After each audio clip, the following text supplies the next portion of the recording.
ایک ٹکڑا پہاڑ کے پیچھے گر گیا اور ایک ٹکڑا پہاڑ کے آگے گر گیا، اور آپ صلی اللہ علیہ وآلہ وسلم نے ہم سے فرمایا کہ گواہ رہنا کہ اگر یہ الفاظ کسی نے کہے کہ رسول اللہ صلی اللہ علیہ وآلہ وسلم کی وفات ہو گئی تو میں اسے قتل کر دوں گا۔ 12,000 فوجی ہوں گے، مطلب 9,60,000 فوج کے ساتھ وہ تم پر حملہ آور ہوں گے، مطلب کہ لوگ غنی ہو جائیں گے، مالا مال ہو جائیں گے، لیکن وہ پھر بھی خوش نہیں ہوں گے۔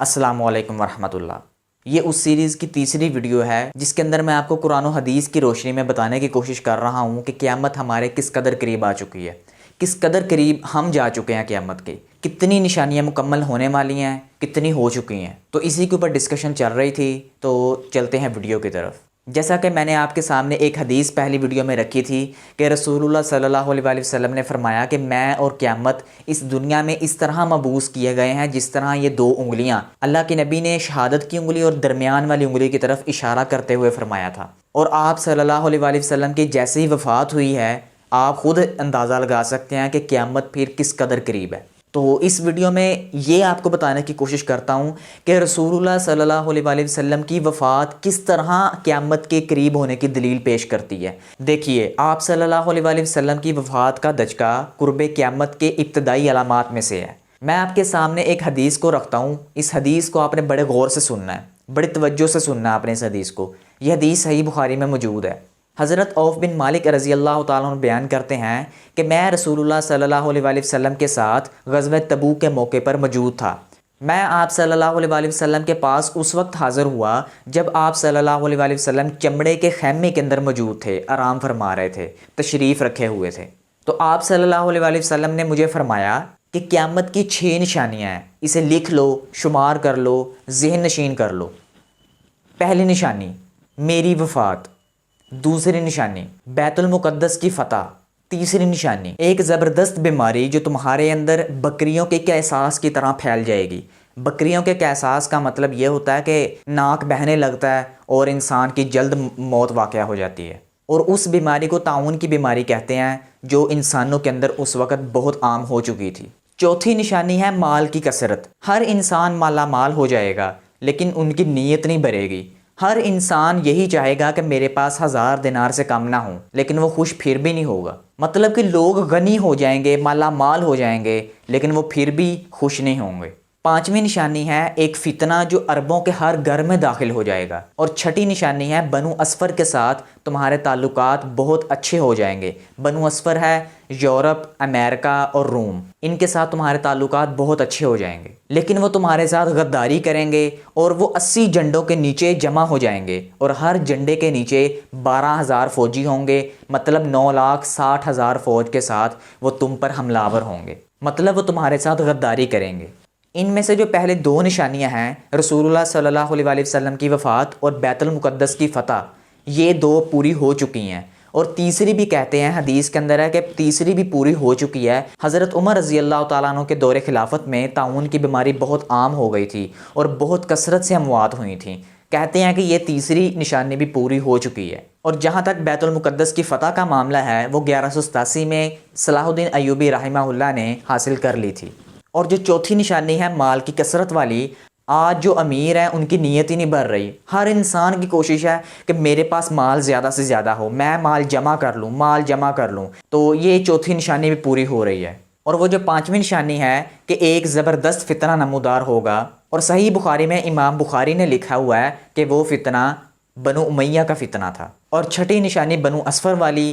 کہ ان سے صلح ہو جائے گی، ان سے تعلقات بڑے بہتر ہو جائیں گے، اور 80 جھنڈوں کے نیچے وہ جمع ہو کر ہم پر حملہ آور ہوں گے، یہ نشانی ابھی پوری ہونے والی ہے۔ رسول اللہ صلی اللہ علیہ وآلہ وسلم جب اس دنیا سے گئے تو صحابہ کرام کی آنکھوں کے آگے اندھیرے چھا گئے تھے، پورا مدینہ جو ہے ایک اندھیرے سے بھر گیا تھا۔ تو حضرت عمر رضی اللہ تعالیٰ عنہ کے بارے میں بھی آپ نے سنا ہوگا کہ انہوں نے کہا تھا جب آپ صلی اللہ علیہ وآلہ وسلم کی وفات ہو گئی، انہوں نے اعلان کیا کہ اگر یہ الفاظ کسی نے کہے کہ رسول اللہ صلی اللہ علیہ وآلہ وسلم کی وفات ہو گئی تو میں اسے قتل کر دوں گا۔ جیسے ہی آپ صلی اللہ علیہ وآلہ وسلم کی وفات ہوئی، وحی کا سلسلہ آسمان سے منقطع ختم ہو گیا۔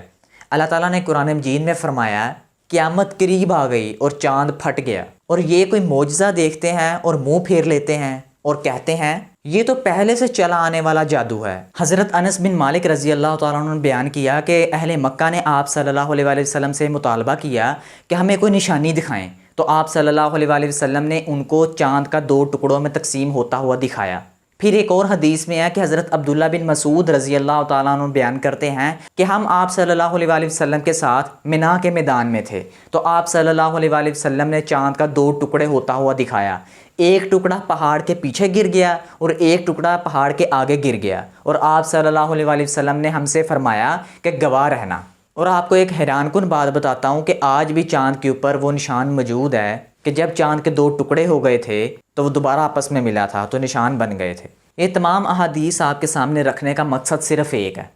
کہ ہمارا اس دنیا میں آنے کا کیا مقصد ہے، ہم لوگ اس دنیا میں کیوں آئے ہیں، قیامت آپ کے سامنے کس قدر قریب آ چکی ہے۔ آپ سب جانتے ہیں کہ اچانک اموات کا سلسلہ کس قدر بڑھ چکا ہے، کچھ پتہ نہیں کہ ہم نے رات کو سونا اور صبح کو اٹھنا بھی ہے کہ نہیں۔ ہمیں وہ اعمال کرنے چاہیے، ہمیں وہ نیک اعمال کرنے چاہیے کہ ہم اپنے اللہ کو راضی کر لیں، ہم قیامت والے دن اللہ تعالیٰ کو وہ منہ تو دکھا لیں جس کی تیاری کے لیے ہم اس دنیا میں آئے ہیں۔ قیامت کس قدر قریب آ چکی ہے لیکن ہمیں اس چیز کی کوئی فکر نہیں۔ کون کون سی نشانیاں پوری ہو چکی ہیں، کون کون سی نشانیاں پوری ہونے والی ہیں، کون کون سی نشانیاں پوری ہو رہی ہیں، ہمیں کوئی اس چیز کی فکر نہیں۔ میں نے آج ایک پوسٹ پڑھی، اس پوسٹ نے دل ہلا کے رکھ دیا کہ جو پچھلے دور کے اندر امیر لوگ غریبوں کی بیٹیوں کو نچوایا کرتے تھے، غریبوں کی بیٹیوں کا ڈانس دیکھا کرتے تھے اور ان کے اوپر پیسے لٹایا کرتے تھے، آج انہی کی بیٹیاں ٹک ٹاک کے اوپر ناچ کر ان کا جو ہے بدلہ چکا رہی ہیں۔ مطلب آپ ذرا سوچئے تو صحیح کہ یہ کیا ہو رہا ہے دنیا میں۔ جو انسان کام کرتا ہے اس کا بدلہ کئیوں کو دنیا میں مل جاتا ہے اور کئیوں کا حصہ اللہ تعالیٰ نے آخرت میں رکھا ہوا ہے، اور وہ جو دن ہوگا وہ دن 50,000 سال کا ایک دن ہے، اور ہمارے سے یہ ایک دن، یہ 24 گھنٹے کا ایک دن بڑی مشکل سے گزرتا ہے اگر بندہ فارغ ہو تو، لیکن وہ 50,000 سال کا ایک دن کے شروع سے لے کر حضرت آدم علیہ السلام سے لے کر قیامت تک جو آخری بھی انسان اس دنیا میں آئے گا اس کا حساب و کتاب ہوگا۔ اور میں خود کو اس چیز کے اندر شامل کر کے آپ کو بتانا چاہتا ہوں کہ ہمیں وہ تیاری کرنی چاہیے کہ ہم قیامت والے دن اللہ تعالیٰ کے سامنے سرخرو ہو جائیں، ہم نبیوں کے سامنے، آپ صلی اللہ علیہ وآلہ وسلم کے سامنے ہمیں شرمندگی کا سامنا نہ کرنا پڑے، کیونکہ قیامت بہت قریب آ چکی ہے، بہت زیادہ قریب آ چکی ہے۔ ہمیں نہیں پتہ،